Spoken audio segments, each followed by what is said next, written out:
All right, guys, welcome back to the 100th episode of the Hawk Vision Podcast. I am your host, Chuck Hawkins, here to help you shorten the learning curve on your way to greatness. Make sure that you like, share, and subscribe across all of your social media platforms, especially here at YouTube. More importantly, share this podcast with other visionaries just like you. Before we get started, a lot of you have been asking, sending messages on how to support the show. So if you take a look at the show notes, you'll see a link to one of my favorite things. If you know anything about me, it's that I love me some coffee. So now, that's right, you can support the show by buying your boy a cup of coffee or two. And for those of you that do, if you're a subscriber, you'll receive something special on the back end. As always, can't thank you enough for all the DMs, comments, and messages. We absolutely cannot grow the show without you. Now that that's out the way, for this 100th episode, I had to call in the big guns. The woman that I'm about to introduce is the very definition of a visionary. She is more than a six-figure business coach. She is more than one of the precious few certified Google digital coaches. She is an award-winning entrepreneur that helps people master their messaging, monetize their gifts through their strategic frameworks within the Power Collective, which she launched back in 2017. Perhaps more importantly than that, she is one of the most influential, strategic, and powerful speakers that I have come across with in several years. She is sincerely motivated by helping women build their brands and that they can be proud of. And we're talking, she's on the Forbes Coaching Council. We're talking CNN Money, published author. She is also one of my absolute favorite people, true visionary and friend, Kyshira Moffett. Welcome to the show. Come on with that intro. I'm like, who is you talking about? Because they sound lit. Hold up. That's so funny. You listen, we know that accolades are, everybody gets them, but I am a fan of edification because I don't think that we hear that part enough. And you've been killing it for a good minute. So yeah, my life coach gets on me about this all the time. She's like, you never talk about your awards anymore. And I'm like, I don't know. I just I don't look at them the same. I mean, they're important, but I did a reintroduction post on Instagram recently, and she was in the comments like, you didn't talk about the MBA, the corporate experience. Like, okay, I'll do another one. That's so funny. You got to get bullied into talking about your accomplishments.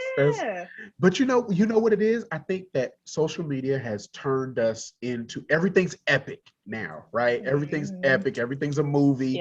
And so we lose how important edification is, but you've earned every one of those accolades. So I'm gonna give them to and you. You know what? I'm gonna already take us off topic. So another reason why I'm like this now in this season, there's a book called The Power of Now by Eckhart Tolle. Yes. Only read it when you're ready. Only read it. It's the kind of book that sits you down and you got to read it a couple times. I even got it on Audible as well. And the book talks about the value and the benefit of being in the present moment and how stress, frustration, anxiety, sadness, anger, they all come from either being in the past or being in the future. Wow. And no matter how you describe it, it's true, right? So the gentleman talks about how he had like crippling anxiety and then had this awakening, and now it's all about presence. And so with reading that book and just kind of going through my own journey, it's like now it's like, yes, those things are important, but they're like, that was a whole different version of me when I got my MBA or when I got that award or when I joined that council. And that was great in that moment, and it's still relevant. But because I'm so focused in the now and what I do now and who I am now, it don't even come to my mind. Like I have to be reminded to bring this up because to me, it's like steps back. You know what I mean? Wow. I was right before this, we jumped on, I was literally telling somebody that you cannot drive a car in 2 gears. Like you have to, you can only be in drive or you in reverse. And as long as you keep worrying about all the failures that happened 1, 2, 3 years ago, last month, you're in reverse. You can't drive a car in 2 gears. So we on the same page. I love it. Yes. I love it. Let's go. So let's jump in. I want to respect your time. I was talking about your messaging in your email campaigns because they are the most authentic real-time emails I've ever seen. I got one not too long ago regarding a video, I think, offering this. And I was like, she knows she could have just texted me this. Why is she in my emails mashing on me like this? So talk to me about mastering your messaging via email. Like, how did you get so good at that? Because I be mad sometimes. I be in my feelings. Honestly, a lot of people are. But that's because you have to always think about your target client. And people always think about the target audience, which is not a bad thing. But when you're thinking about a mass group of people, you write different and you speak different, versus when you're thinking about one person and their core problems, their core pain points, and the manifestations of that in their everyday life, it makes it really easy to write a targeted email. And even when I'm writing that email, I'm writing it as if I was having a conversation. I think about the discussions I've had with my top clients, with the leads who are more than qualified for the program, and the things that they say, the things that they bring up, some of the excuses that come up, the beliefs that will be blocking them. And so I just write from that perspective. And when I think about that one true person, that true, that shining star, right? That MVP, when I write to them, the emails just hit different. Listen, when I tell you, I literally closed my laptop. When I saw that email, I was like, you know what? I'm not doing this. Football season about to start. Let me just shut down for the day. But I think it's important because a lot of people struggle with, one, their messaging as an entrepreneur or Dream Church as a whole. But then it's a second level of messaging when you're talking about, just your touch points and email it to your clients. And I think that what you said is amazing, because audience versus client is two different things. Yeah. I think we just overcomplicate things, right? And so taking a step back, when we think about a coaching, consulting, course style business, it's meant to solve a very specific problem. Right. And within that, you then do your job so well, it creates another problem, which then creates your next level offer, right? So then you end up at some point with maybe multiple programs or multiple courses, or you're just a one course person like myself. You may be like that, right?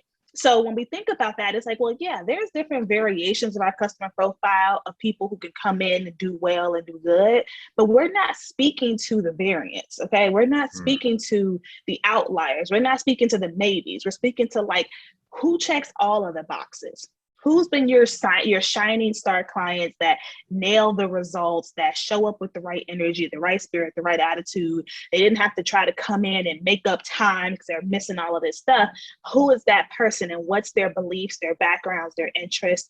How do they describe the problem that they have that you're qualified to solve? How does not fixing this manifest every single day? What kind of thoughts even come by way of those manifestations? Yes. When we drill down that deep, it makes the content creation process so much easier. The problem is we don't want to do that. We don't want to drill down that far. Because we think if we go that far, we're limiting ourselves. We're missing out on money. We alienate people. Oh, if I only speak to career coaches, but I can help money coaches, then they're not going to come to me. Maybe my messaging has said I help women for the last 8 years, and I got plenty of male clients, plenty of males that follow me, plenty of males in my communities. If your content is strong and is good, they're coming regardless. But what you need to care more about is alienating that dream client, because they're also the ones that are going to pay and not fuss about it. So we overgeneralize. We try to stay surface level with how we describe what we do and who we help, and we stay surface level with our content, which is why for some people it just never lands. It never hits. But it hit you because you meet certain criteria within my customer profile, even if not all of it, some of it. So what I'm saying hit you in the gut. Man, and that's what it's supposed to do. I was feeling away about that email. I'm gonna have to go pull that up, might put that in the show notes, because when I tell you, I saved it. I actually kept that email. And you know how, you get certain emails, and, yours are the ones, I think I told you this, yours are the ones I keep, I open, I study, I click links. I have purchased, there's I say the best marketing should offend people. The best marketing should alienate people. If it's not doing that, and when I say offend, I don't mean oh my God, they about to become a Karen on you, but I just mean people who aren't qualified should know that from the content, right? For example, I had someone write me back, and she was very nice. She wasn't mean or anything, but she was just why do you always talk about not using paid ads? I feel like nothing's wrong with paid ads. And I was like, this is a great opportunity for me to talk to you about this, because It's not that anything's wrong with it, but I don't teach it. I don't touch it. It ain't even in my vocabulary. So anybody that wants to come and learn how to use paid ads as part of their marketing is not for me in this season. Yeah. I love and it. I want people to know that, because let's be honest, in the business space, people think that they need a big ad budget, X, Y, and Z. So, and there's plenty of experts who teach that. I'm not one of them, and I don't want to even indulge people and waste their time or money if that's what they want. So yeah, I'm going to mention things like that so that you know I am for you or I'm not for you.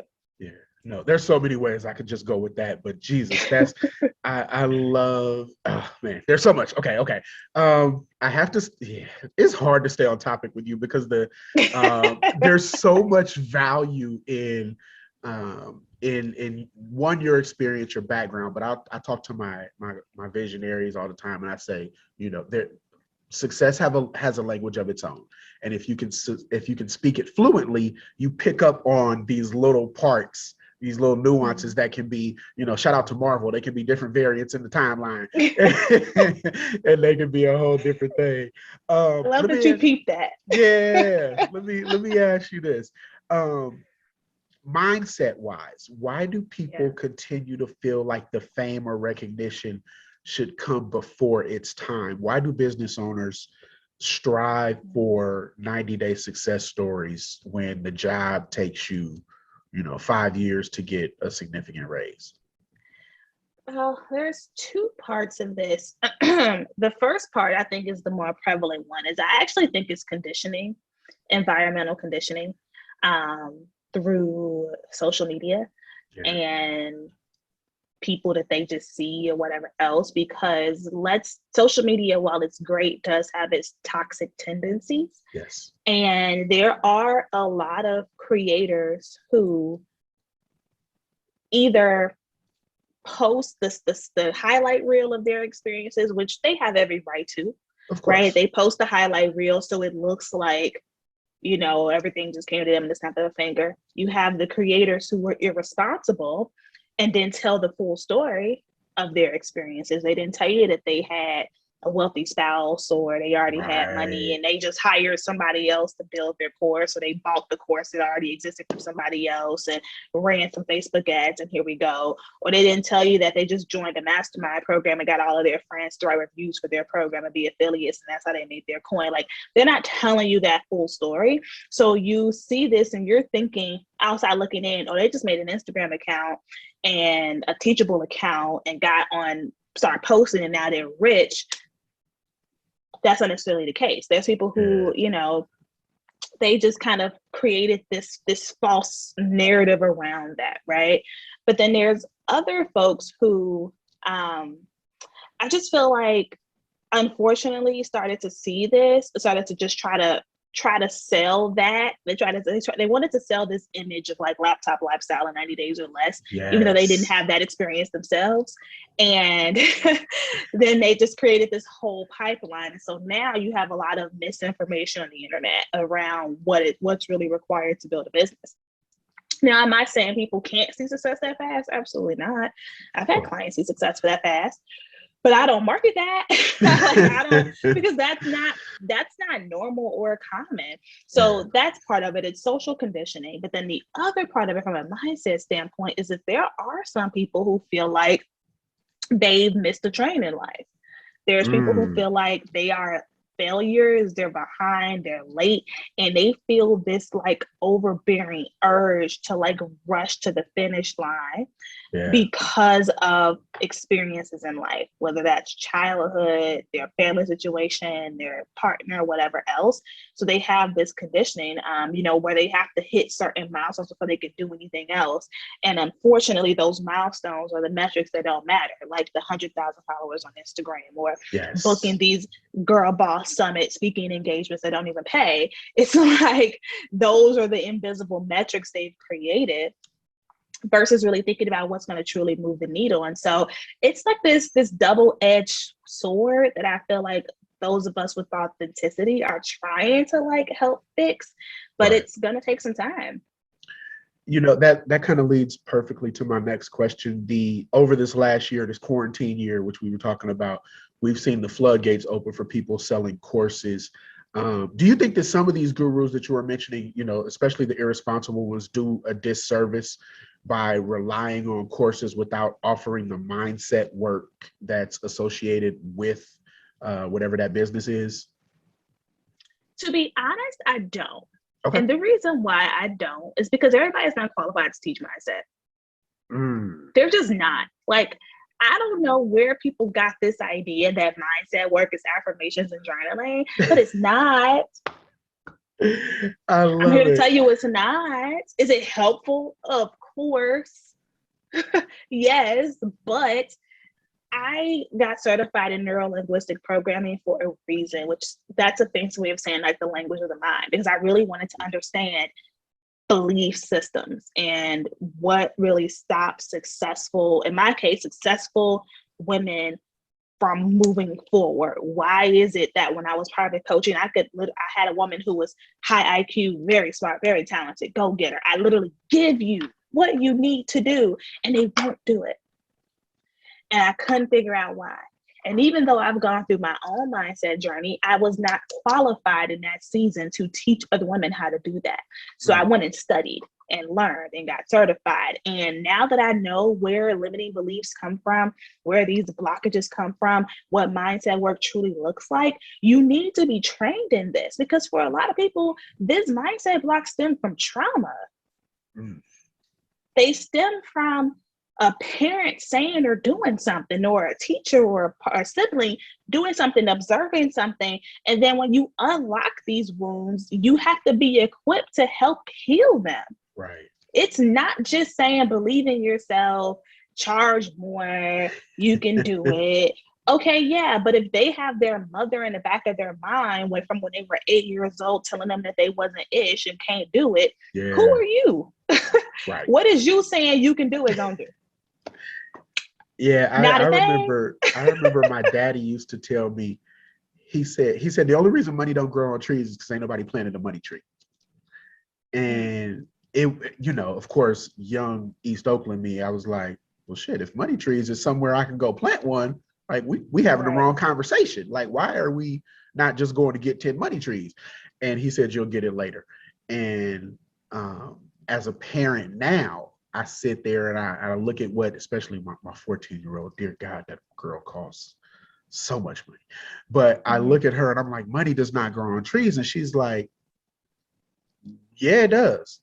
She's like, I don't know whatever that struggle life is that you talk about, in the throwbacks. Yeah. But I think it's interesting because I just sent out an email to my clan asking them, regardless of whatever level of success they've had, when was the last time they've challenged their belief systems? And so I posed that question to you. When was the last time that, even as a six-figure earner, Kyshira has sat down and challenged her own belief systems?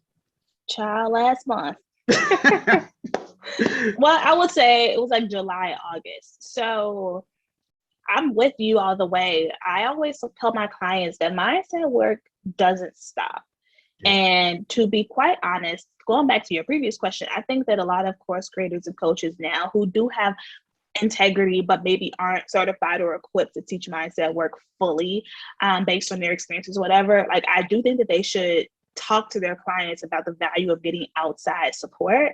Yeah. Like the value of not just having a business coach, but getting the life coach or the therapist if they need it, getting the trainer or the nutritionist if they need it, and really thinking about investing in your businesses more than simply getting a business coach. It's as you continue to grow in profit and revenue and you have more money, you can now invest in other things that 100% still impact your business, right? Yes. So going back to challenging my own belief system, I've been working with a life coach this year, just on a bunch of different stuff, because I realized, full transparency, I was making multiple six figures and I was not happy.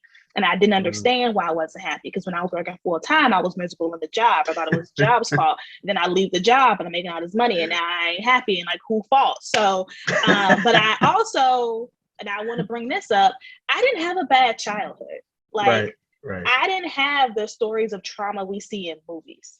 And know them, what we see in movies. I don't want to trigger people, but y'all know it'd be deep, right? Right. Now I grew up middle class, my mom worked at the post office, single parent. Like I had that kind of story, but nothing crazy occurred. Sure. So I always thought I didn't need help. Mm. But I did.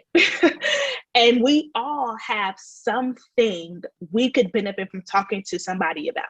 Yes. Period, point blank. Absolutely. And it wasn't even until I got with the lady that I realized I was holding on to things that I didn't even know were a problem. But the story started to flow so freely. And as I opened up, and cried a little bit, started to feel lighter. So long story short, my life coach is very intuitive. She kept getting these hits about me, like, you need more space. You need more space. And I'm thinking she means like donate some stuff, because I have a lot of stuff. It was like, maybe she means get rid of stuff. So I get rid of stuff.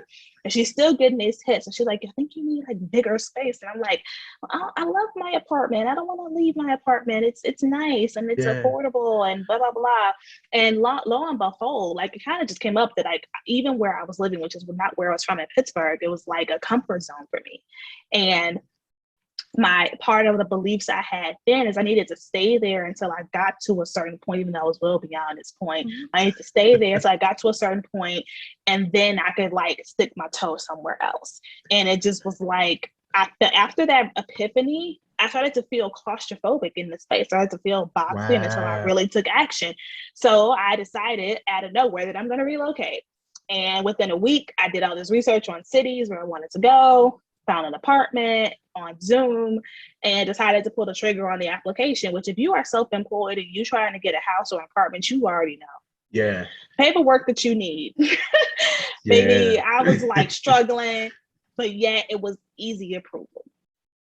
As it should. I have no doubt. Within 24 hours. Yeah, and I was like, they probably saw the name and was like, oh, yeah, never mind. She good. I done left so much blank on this form. These people are going to send me out. Nah. And so I gave myself basically 28 days to relocate 1,500 miles across the country. And all while it was happening, I kept going back to my comfort zone. This is a mistake. I shouldn't have done this. I should have stayed where I was at. This is so expensive. This and that. But really, it was my own fears, like around like just a bunch of different stuff, honestly. Just a bunch of different fears was coming up that was attached to old beliefs. So even just keeping positive spirits, even amongst the problems that arose, like positive spirits and getting here and making this home as fast as I did was like welcoming in new beliefs and pushing those old ones out. Love it. That's strong. But before we go any further, I have to do this. I know you can't see this. I know you can't see this. This is one of your Launch Your Power cards. It says, today I choose to conquer the camera.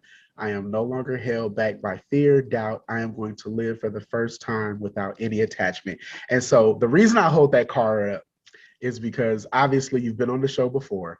And it was all audio, and you and my big brother are the most two of the probably the most impactful people in terms of cheering for me without knowing you're cheering for me. At least that's how I take it. So now the YouTube channel has launched. We're only a couple of months in, and it's growing faster than I expected. How does it feel to know that this helped? Yeah, I mean, that's why I created some things, okay? Like those affirmation cards, because literally that was something I had to tell myself. When I was afraid of the camera 4 or 5 years ago, my sense of time is just all over the place. But in 2015 is when I started my YouTube channel. And I was terrified. Like I was a person at conferences and events. If you wanted me on camera for testimonial, I was running. Like, nope, I didn't want to see myself. I didn't want to hear myself. And I forced myself to do it because I knew it was going to build the brand. But I had to give myself pep talks just like that and tell myself, we're going to film this video without attachment. We're going to go live without any attachments to the results. We're just going to be our full authentic selves, and we're going to show up. And if we can only help one person, we're going to help that one person, and we're going to be satisfied and full. Like these are the things I would have to say. Yes, listen, I be saying them. So I was just like, okay, you know what? I'm gonna just create this product and see if it helps other people. And it just, for me, even though I've been doing this for a long time now, confirmation is never not gonna move me. Like, we all, even the most confident people can still use a confirmation, especially on the entrepreneurial path, when nobody is setting a path but you, and you're co-creating your life and you're co-creating your path. That confirmation, when it comes, is just like, okay, I'm in the right spot. Yeah. Sometimes those emails, those DMs, that can just be like enough for you to keep going the next day. Listen, now that I've been doing now that I've switched the format, and I've included video, I can't believe I was depriving the people of this beautiful, Jesus Christ, thank you. And you have a great personality for camera too. I've been seeing your reels. You've been coming at next on reels.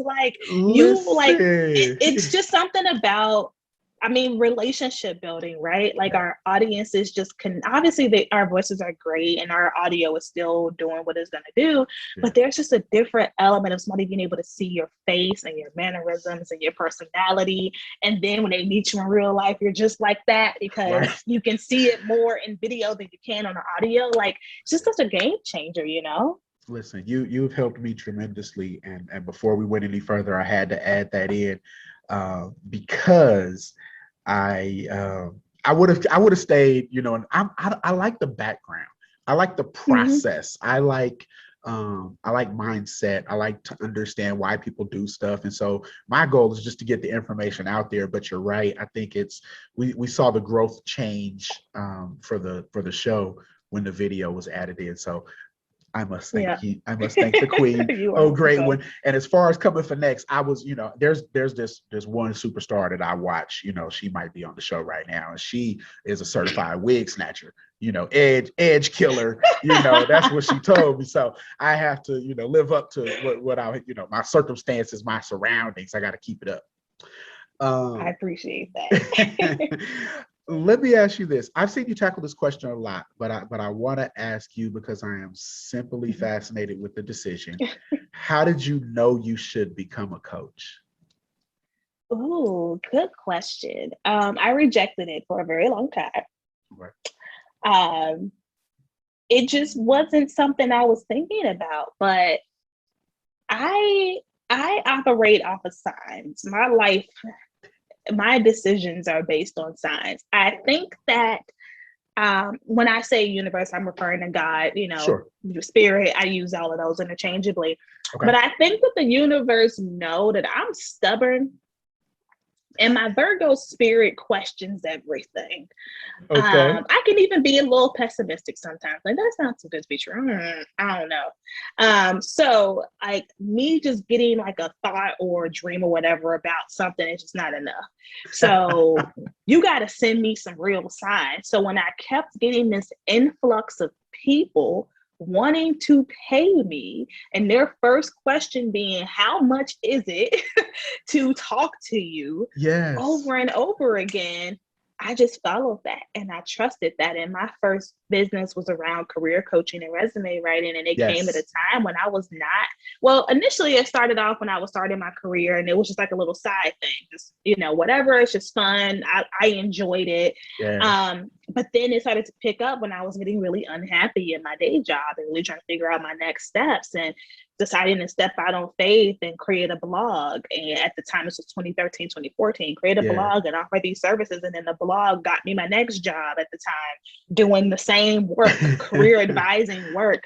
Like, I learned then just the value of just like following signs, but also starting to trust my own instinct more. Because this was when I was 23 years old. So I didn't trust my instinct. I didn't know myself enough to even know that that's what it was. Now at 31 though, my gut tells me all I need to know. And now I'm just so much more in tune, but back then I wasn't. And that's how I know now, looking back, that my personal development journey was required, because I didn't know myself at all. But then it was just a matter of just following the signs and trusting myself and thinking about what people were actually asking me for and crafting offers around it. But then even when I decided to pivot from career to business, it was just around, my actual life's purpose and what's going to get me out of the bed in the morning, and like, where can I actually be of service and of more value? And so my coaching journey really has always centered around the people that I'm supporting, and is this in alignment with my calling? Yeah. I remember the last time we talked, you were saying that as you hit certain plateaus income wise, you realized that you needed a little bit more help, with the growth and all that. And so one of my questions that I had, that I know I had to ask you, as a top producer, it's a 2-in-1 question. What are you, I can't even phrase this correctly because I want to make sure that I say it the right way. We're all ambitious, right? I think anybody that's a dream chaser and an entrepreneur can be qualified as ambitious. Can your ambition actually block you from the success that you want? That's a good question. And I'm going to say yes. The reason why I think the ambition can block you is because with some people, they are ambitious in a sense of they are attached to their own vision of what that success will look like. Yes. And they are attached to the journey and the outcome versus really focusing on like the overall vision and not being attached with how it's delivered to you. So if let's say you want a new car and you pray to God for a new car, you say, I want a new G-Wagon delivered to me with a pink bow on it, and they bring you a G-Wagon with a purple bow on it, you're gonna be mad. Right. Right. Because you had this vision, but you had this attachment to it, and it had to be delivered in a certain way. Yeah. Right. And so with that, an example could be if I was super attached to the goal and an ambition that's chasing the goal, right? If I was really attached to the goal in 2013, then I would have turned down that very first business coaching client, which kicked off the trajectory of my career today. Yeah. I would have turned that down, because I would have said, no, my goal is to write as many resumes as I can. And that's all I'm focused on. And that's all I'm laser on it. Like, that's where I'm going to make this money, this revenue goal that I have, I'm going to stick to it, versus being open to how this success that I desire is brought to me. Right. And so whenever I talk about vision mapping, I'm always thinking about overall impact that we want to have, overall lifestyle we want to live. And you can 100% have a monetary goal. I think you should, right? Especially when you're getting started. After a while, it kind of, your priority shifts. But in the beginning, it's natural and normal. Set a revenue goal and just, this is what it is. This is the people that I want to impact. This is how I want to create impact. This is the money I want to make. And then let the universe deliver. Let it come to you. Because again, even though you're ambitious, I don't mean that you know all of the options available to you. So you might be on this path of, I'm only gonna podcast and this is it, period. But you might have a gift that could put you on a path for course creation and coaching, which could make you 8 figures easily, but you're so like over here, you won't even open your eyes to another option, which will have the same impact that you want, will bring you more money than what you even thought you wanted, and a whole other plethora of success. I feel like another one of your emails is coming to my inbox soon. I feel like I just created a monster with that question. Yeah, but no, I agree. And the reason I asked this is one of my own struggles, right? I am, I don't want to say laser focused, because I mean, you know me, I'll be all over the place sometimes, but I am dead set committed to growth, right? And sometimes as you run a business, there are these moments, these seminal moments that are growth launching moments that you honestly don't pay attention to because you're focused on the goal, right? Like I should be, in my head, I should be at 10,000 YouTube subscribers right now, right? I'm not. But if I focus on that, I miss having these conversations that remind me, that I'm on the right track. And, like even yours, your YouTube channel, you started a while back. So I can't compare my growth to yours because you got, your 10,000 hour rule going. Yeah. I mean, I think give yourself some grace, obviously, because this is new for you, right? This is expanded territory. So you need to give yourself some time with navigating it. Do you have CEO time on your calendar?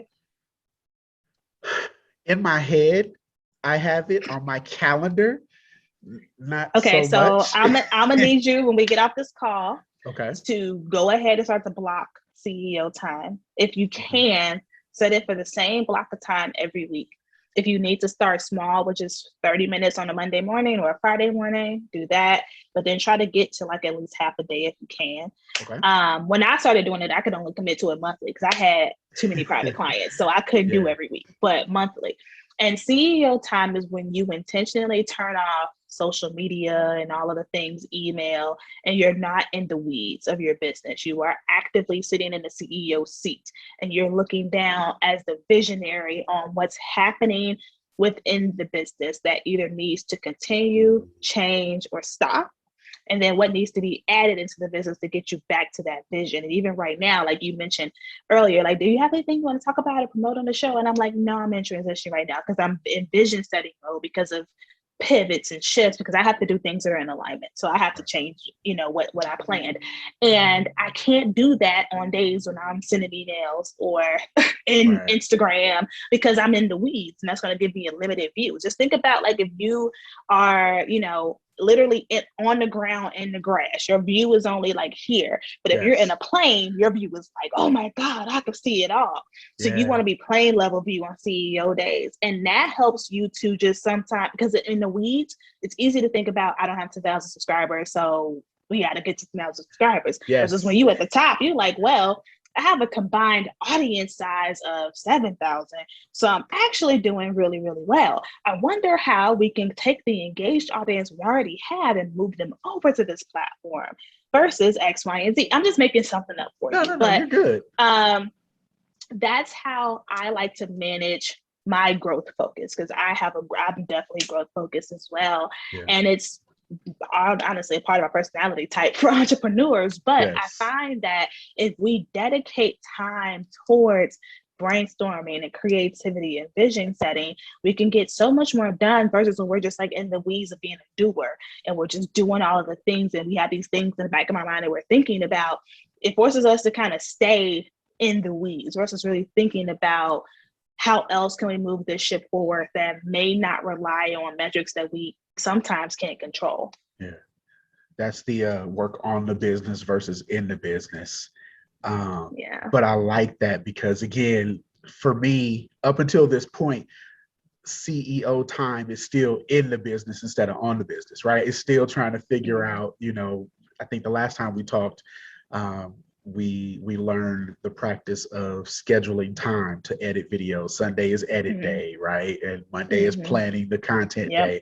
And so now you've given me something else to grow and my viewers as well. So I love the way your mind works. The cool thing about CEO time, though, is like you could literally, I know it's still a pandemic, but pretend like it's not. Like you could just take your iPad or your notebook and go sit at the bar of your favorite hotel and just wait for something to come to you, or sit in your favorite chair on the porch and just be like, okay, I'm visualizing right now, I'm thinking about the future. I'm thinking about, where do I want to be in 3, 5, 10 years? And if things continue the way they are, where will we land? And okay, well, is what I'm doing right now really in alignment with the vision? Like, does that really make sense? Because sometimes you need that space to just say, like, is what I'm doing right now actively making sense? Right. Is this aligning with the vision I have, or is this me doing what somebody else is doing, or is this me just doing the busy work, or is this me just staying in place because in real life I'm scared of the next step, right? And these are just a bunch of different things to consider, but we have to start to give ourselves space and time, especially if you're a solopreneur or you intentionally have a small team or you're just getting started, because you're doing all of the jobs when you're just getting started or you're by yourself. And when you're doing all of the jobs, you are very much an employee of that business you've created. You are an employee of the Hawk Vision podcast. But at some point, the podcast needs a CEO. So you have to create time to intentionally sit in that seat. Otherwise, what does a company without a CEO do? Right. They fold. I love the way your mind works. It's one of the best things ever. Thanks. Absolutely. What are your, two-part question again, what are your 3 biggest expenses as a business owner now versus a business owner when you launched? Team coaching and office space. But I Yeah, first got especially in that started, new it was city. all, yeah. When I first got started, it was all just technology. I was spending money on tech and going to conferences to meet people. Yeah. But now I pay teams, I pay contractors, I pay coaches big dollars, and I pay good coin for office space. And I am the kind of person that needs a space separate from home, even though I love being at home. I get stir crazy real fast. So I actually like having a dedicated place to come and work. So this is definitely up there on my line item of expenses. I'm gonna put it, my fourth one is my accountant. My office fee bill is pretty close in numbers, but yeah, those are my biggest expenses. I love it. I'm currently reading a book called The Way of the SEAL. It's by Mark Divine, obviously Navy SEALs. And one of the chapters talks about taking the eyes off of yourself to focus on the mission. When you're running a business, why is it so hard to take the attention away from your own performance and just focus on income producing activities? Yeah, because when you start a business, your identity is deeply ingrained in your business. When even if you're at a point now where you have a team of 5 to 10 people, we all started by ourselves unless you have a business partner, right? And so when we start the business, our identity is so intertwined in that business because we're living it day and night. We're promoting it on our social media, and so we are one. And it is, for a lot of people, they never do it, but for me, it was a lot of work to separate the two, to separate my identity and my value as a human from the performance of the Power Collective and the success of the Power Collective. And with whether it's a great quarter or a bad quarter, that not impacting how I view myself, right? And, it's different than how I view my performance as an employee. Because I often think, I'm like, if there was somebody working for you who was doing your job and this thing happened, how would you coach them? And it'd be very empathetic and understanding and like, this thing's happened, X, Y, and Z. But when it's me, it's like, oh, you're just a complete failure. Like, you might as well just pack it up and move back home with your mom at this point. Like, and so that, like, self-talk is just like, I'm so intentional about what I say to myself, what I think about myself. I even get on my audience about this. I'm like, don't let me catch your people's Facebook groups talking about how your business is horrible and it's failing and this and that. Like, you can get support without talking bad about yourself. You know what I mean? So I think that's why it's hard for us, because as small business owners, or however you describe yourself, our identity is so ingrained in a business that we don't know how to not separate it. And then people look at their business like their baby and this and that. Right. And even that has its own set of issues, right? Like, versus your business being a wealth building vehicle. Flat out. Yeah. It's weird because I had Amber Aziza on, and she's a business coach and entrepreneur, really successful out of London. And one of the things that we were talking about is, type A personalities, us Avengers. It's hard for us to ask for help because part of us is like, who are we going to ask? Like, who are we going to ask? And can you even help? And then on top of that is, once you gather the courage to ask for help, now you're telling this power circle that you're in that you're not powerful. Right. And that becomes its own version of negative self-talk. And so you muffle it and you just try to deal with it yourself. When was the first time that Kyshira had to admit, all right, I know it looked good. I know the checks is coming in. This shit hard. I need help. Yeah. I mean, I've asked for help so many different times, but I've already told the story. It might have been on your show about my first business coach, right? Like, we all kind of have that first coach when we realize that we want to hit a certain goal and it's not happening no time soon. Yes. That's an easier story. But the story that I think will resonate a little bit more is, once I was able to quit my job and I made my first 6 figures, I was so overwhelmed and I couldn't understand what was happening, because I'm like, okay, marketing is working. We got clients. I was doing private coaching at the time. We got clients in. We're in demand. Why can't I breathe? Like, what is happening? And I remember asking a friend at the time, I'm like, I'm venting in her inbox, and I'm like, what's wrong? Like, you've been in business longer. Like, what am I, like, am I doing something wrong? Like, help me. And she's like, you are doing everything right. You just don't have any operations or processes. And I was like, oh.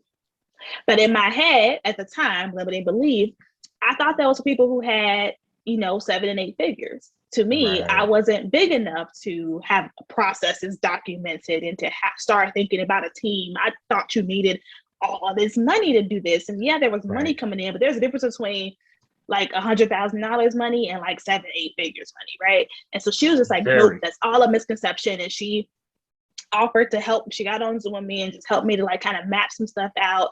And it just really helped to change my perspective. And again, that was a limiting belief in my way, which is why now I harp on like, please don't wait till you hit a certain revenue goal to start being efficient, because you're going to crumble like I did.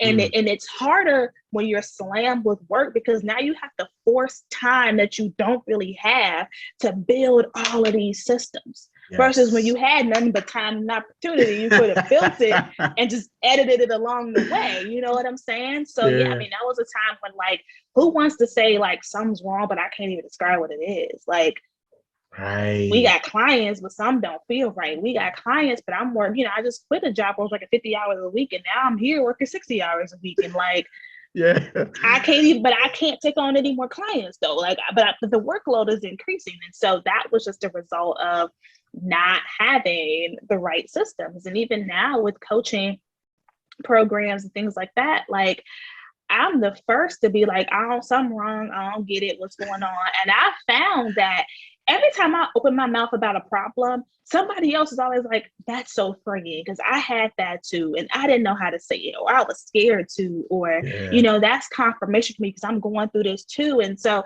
our problems as business owners honestly aren't even unique. Like, every level, we're going to run into you run into a lot of the same roadblocks. It's just finding the right person to help you through them, honestly.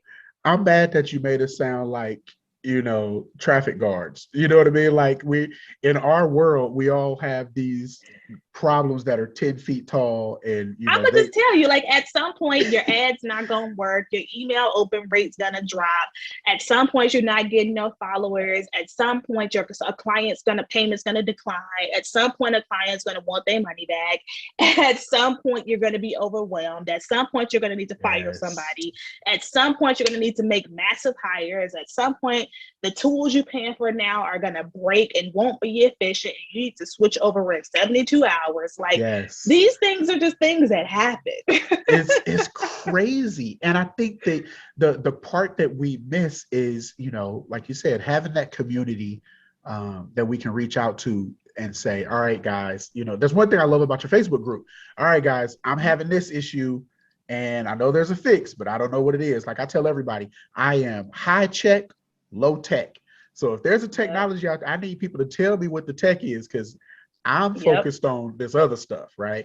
So I think that's huge. I love that you are so intentional about making sure that you learn what you don't know and voicing what you don't know. My next question, you actually touched on this a little bit earlier, but as a coach, you literally help other coaches sharpen their skills, and you are obviously super impactful and effective at what you do.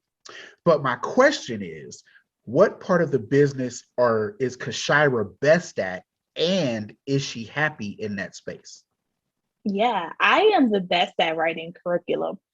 Like, I can write curriculum all day and all night. And I love like being in a continuous improvement mindset of how can I make this better and shorter. Like, I hate making people sit here and watch hours long anythings. And I believe that there's always a way to get to the point, but I also want to provide enough context for people to understand why they're doing something. So I love curriculum creation. I love coaching. Literally, there was a time earlier this year where I was just like having some health things. It was just not feeling well, but I only had enough energy for coaching calls at the time. And literally, I never got off a call feeling drained.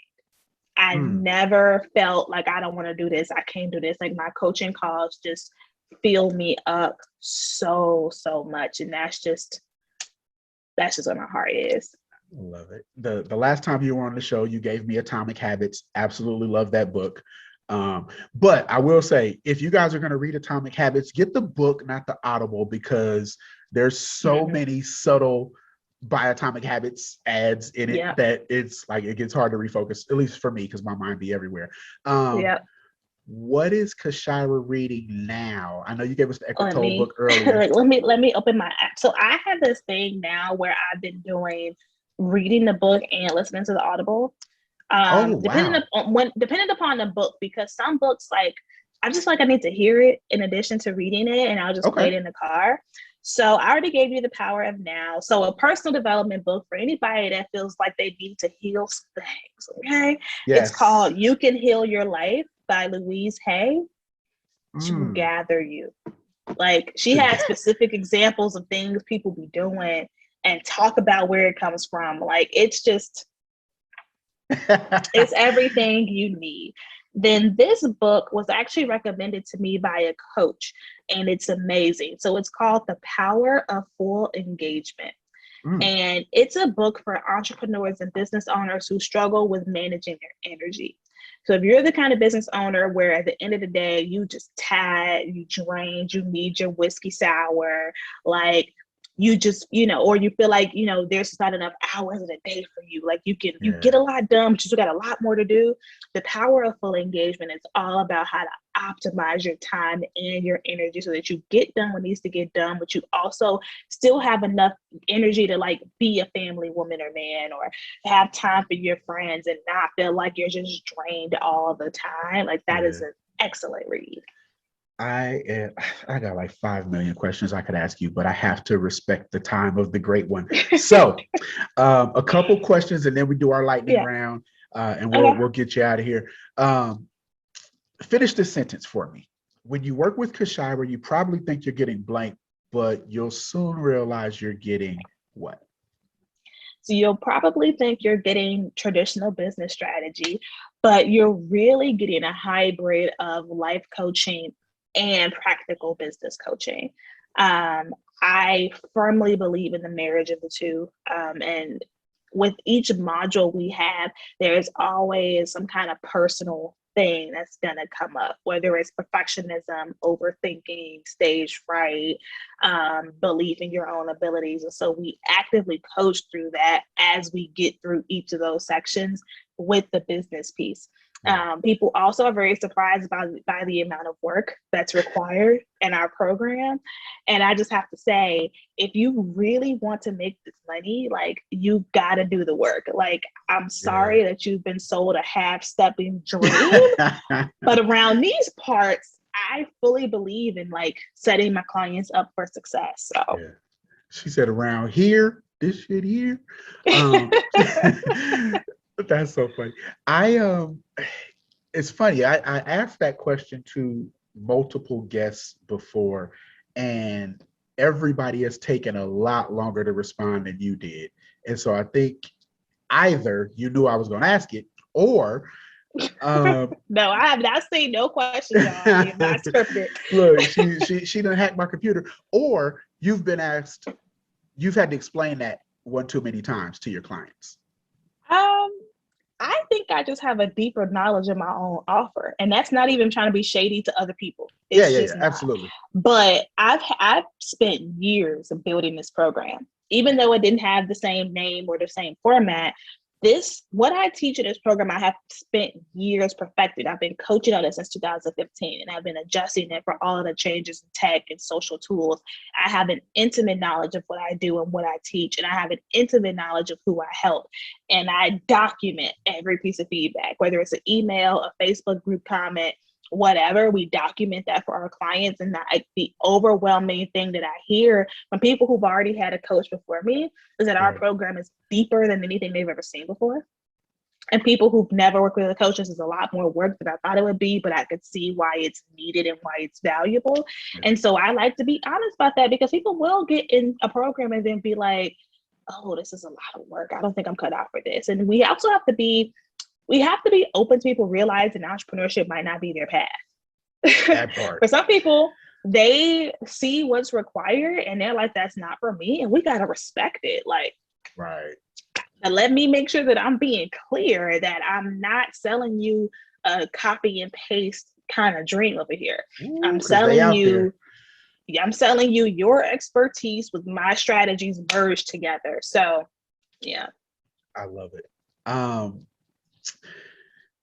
One of the questions that I get from a lot of potential guests when we're going back and forth to do the scheduling is, how does this, help my business? And to me, I think if you ask that question, why do interviews and live speaking help your business? You're probably not going to end up on the show anyway. But we did Choose Your Heart, the last episode, a while back, and you talked about the speakers roundtable where you kind of honed your skills. Do you place your clients now in a form of speaking publicly to test how they articulate their offering so that they can be prepared to speak to the masses? So in our program, every couple of months, as part of our like mastermind hot seat series that we do, we will actively practice sales calls.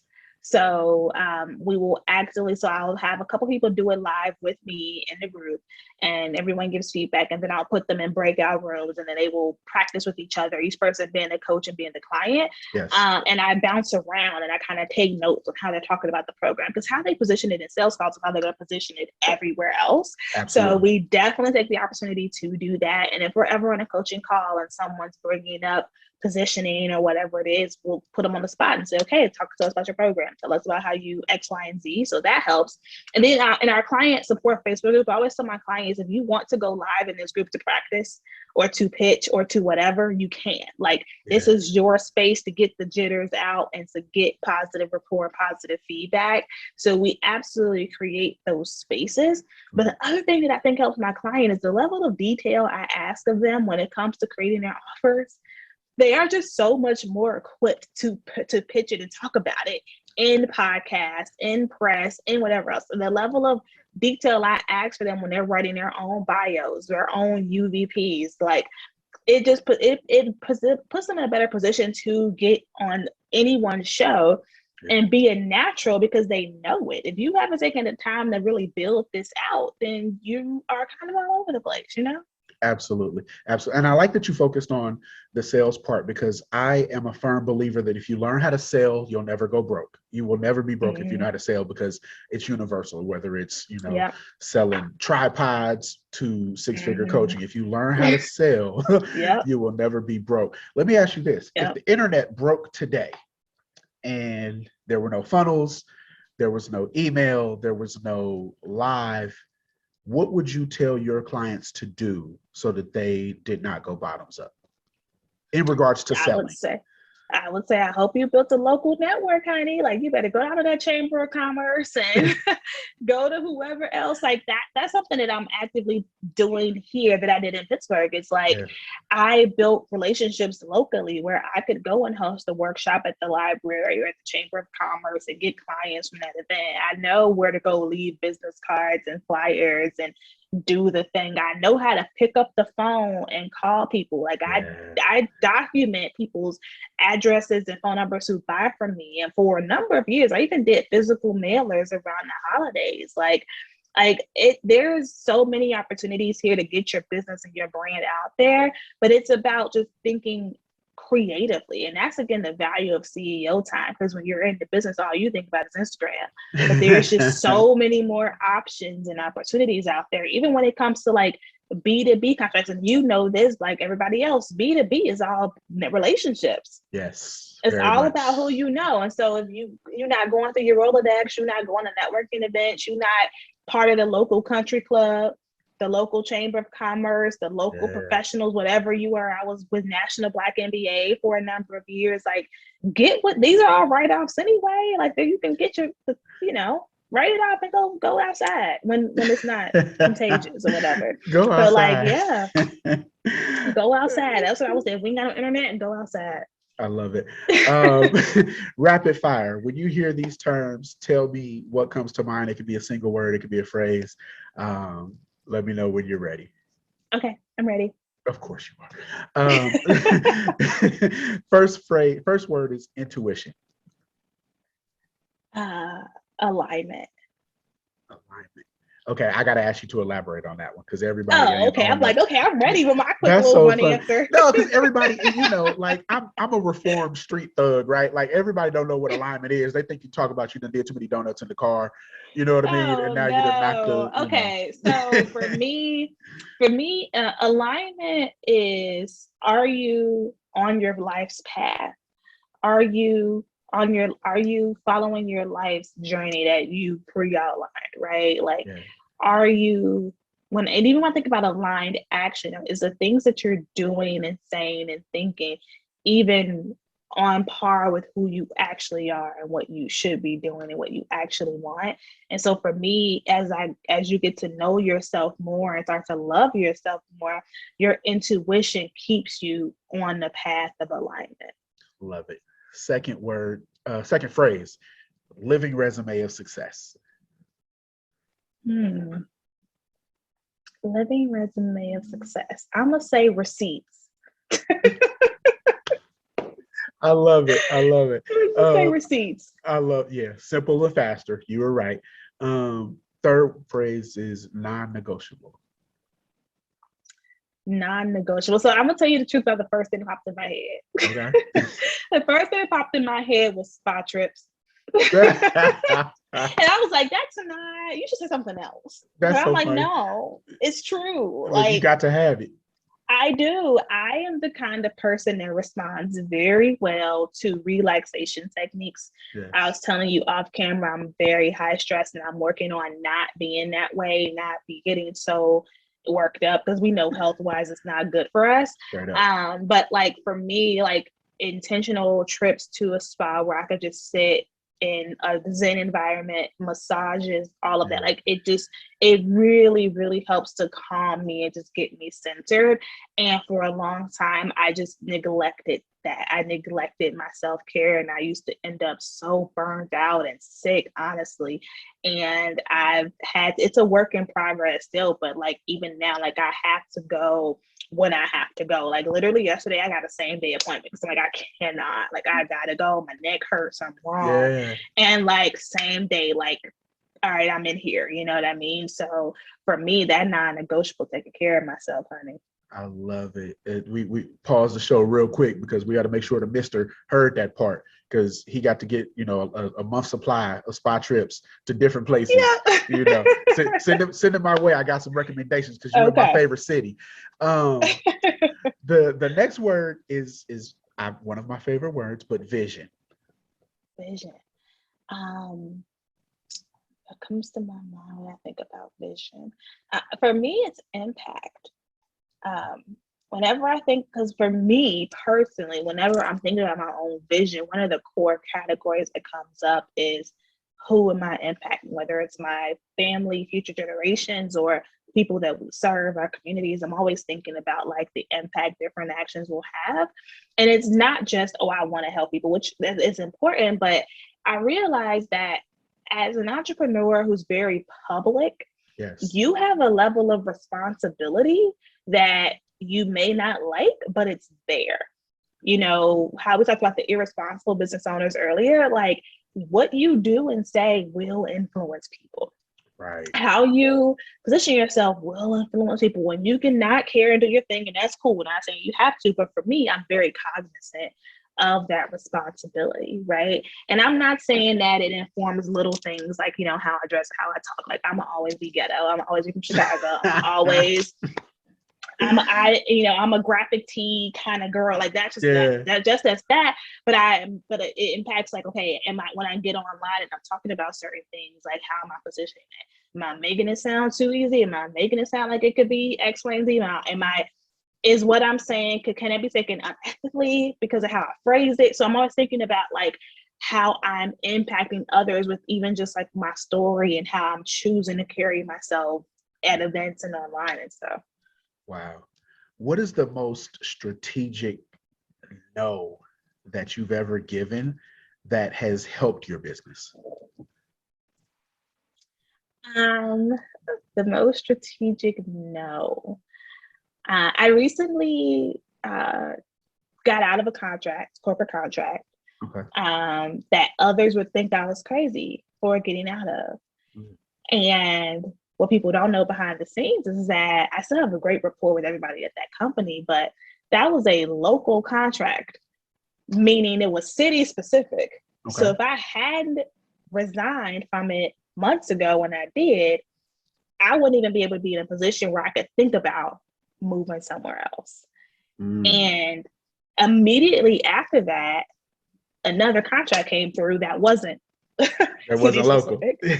That wasn't local, that I could do off of Zoom and be perfectly fine.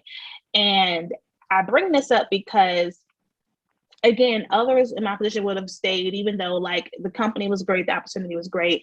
It just was not in alignment for me anymore. Right. It was in alignment when I took it over a year and a half ago, but in this season, it's not working, to the point where I'm in a season now too where I physically just don't feel well if I'm doing things that don't feel good for me.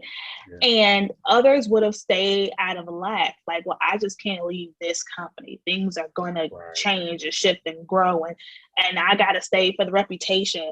And no, like when I thought about that, I was like, okay, that's not the mindset I want to operate from. I don't want to operate from all these what ifs and maybes. Like, that's like staying in a bad relationship. Like, like, literally, like, dream partner out here, but you over here hoping and wishing and praying and staying where you're at, right? So I bring it up because, again, like when it comes to strategic no's and declines and rejections, again, it has to connect to the bigger vision. And it's going to be scary. Your situation might not be you immediately get another opportunity. It might be a drought for a minute after you do that. It might take a little bit of time. That's just everybody's journey and test and testimonies is all individual and unique. But that doesn't necessarily mean that was a bad decision. Yeah, the reason I ask that is because I get questions all the time about, especially new entrepreneurs. They always ask, should they take every deal that comes? And, you know, for me, I luckily I've been doing this long enough, knock on, I don't have no wood close, air quote. But I've been doing it long enough so I can turn stuff down, right? And other entrepreneurs are like, why would you turn down that deal? Oh my God. And I'm like, I don't want to do that. You know, there's some things you have to not want to do. But I think people need to hear from people like yourself that sometimes you have to say no, even when the check looks good. 100%. 100%, because the hell that's going to follow that check is not worth it. Wow. I'm working with somebody right now that she has a $20,000 contract that I referred over to her, and she has a $5,000 contract that I referred over to her. That $5,000 contract is whooping her entire blankety blank because of the work that they are requiring. And the $20,000 contract is literally like, do what you're doing. Just let me know where I need to be, you know? And I think it's interesting because, and we'll wrap up after this, but I think it's interesting because we always talk about value as it pertains to raising your prices, and people that are comfortable paying higher prices typically manage their expectations, and they know, right, this is what comes with it. And they know that they have recourse if the delivery ain't what it's supposed to be as well, versus, you know, people that don't have it are like, I just gave you all my money and you not. Talk to me really quick and give me 2 minutes on the mindset of raising your prices and the customer expectations. Yeah, I mean, honestly, at the end of the day, for anything that people want, there's varying price points for it. You know, you can go and get a purse for $20 and a purse for $20,000. You can go and get a car off of Craigslist for $500. You can get a car for $50,000, right? There's a price point for everything people want. The thing that we have to think about is, which level of customer do we want? We get so caught up on, are they going to pay that? Are they going to pay that? Well, you're trying to target people who wouldn't pay that. And you're talking to your family and friends and they're validating how they wouldn't pay that. But it's not the customer that you want. Right? Like, you don't want the customer that only wants used cars. You want the customer that values driving a car off the lot with 10 miles on it, or a customer that values certain brands and certain experiences, right? And so we have to now, it's so many shifts that happen with this. The first, viewing ourselves as worthy, right, of such shifts. Then realizing that, again, identity and business are separate. Our business provides a certain level of service. Have we structured our business in a way to actually deliver on that, right? Like, because if you're not giving out 5-star experiences, don't even bother. Yes. Right? Yes. So now that we know that our business is doing this, it's simply a matter of just changing a number and then putting out the right marketing in the right way to get those people in, right? Like if we think about brands like Chanel and LV and Mercedes, their marketing is a certain way and it has a certain tone and a certain positioning. They only partner with certain types of brands and certain types of influencers, and they do things in a certain way. And so we have to model that versus trying to be out here with, Walmart style marketing, trying to get that type of customers. Like something's going to have to change. It's going you're going to change. Your marketing is going to change. The messaging is going to change. In addition to the price changes, people think that it's simply just changing this number on the website. It's bigger than that. If you got to rise to that occasion. So just be prepared for that. I think that we're all worthy and capable of selling high ticket, but do you want to? And if the answer is yes, here's the work that comes with it. I rebranded. When I was undercharging, I had a Barbie pink website and very different messaging, very different logo, very different everything. Could I have simply just raised the rate? Yes, but I would have had to do a lot more work to convince people to pay it. Yes. Versus when I pivoted, most people coming over here already know what's up. Most people already, they know most what people it is. Already are prepared to brace themselves, even though I don't think it's that bad, but like whatever, right? But that's because of the positioning. If I position myself as too accessible, too available, too just, surface level, then you're going to expect $20 over here. Listen, that can go to a whole relationship episode right there. Because if I don't teach my daughters nothing else, I teach them how do you present yourself is everything. Yeah. That's a whole nother episode. We might have to do strictly a relationship episode now. I don't know if I'm an expert. I'll just be listening in on that one. Just put me in the room and I'll be on mute. Let everybody know where they can find the great one, Kyshira Moffett. Yes, I am at Kyshira literally everywhere. Instagram, TikTok, Facebook, YouTube. My website is thepowercollective.co. My podcast is called The Brand Your Power Show. Yes. And I'm just a little bit everywhere, y'all. That's one of my favorite podcasts. We talked about that last time. Why? Because it's so that's the best 20 minutes you can spend. If you're looking for actionable, productive, power in, it's funny, power collective. It's funny, but if you're looking for that, that's one of the best. I recommend that your podcast. Thank you, everyone. Absolutely. All right, visionaries, you've been rocking with the great one, Miss Kyshira Moffett, talking about the importance of mindset work and running a business. I hope this interview was informative. I hope we added a smile to your day, but most importantly, we hope that we have helped you shorten the learning curve on your journey to success. Make sure you buy your boy a coffee. As you can see, I'm out. The link will be in the show notes if you feel so led to support the show. Like, share, subscribe across all the platforms. Send in your messages, your guest suggestions. Can't continue to grow the show without you, my visionaries. So appreciative that you gave us your time today. You know how it goes. There is absolutely no miracle that will ever happen without someone doing something. We'll either see you at the top or from the top. The choice is yours. Kyshira, thank you so much for spending time with us today.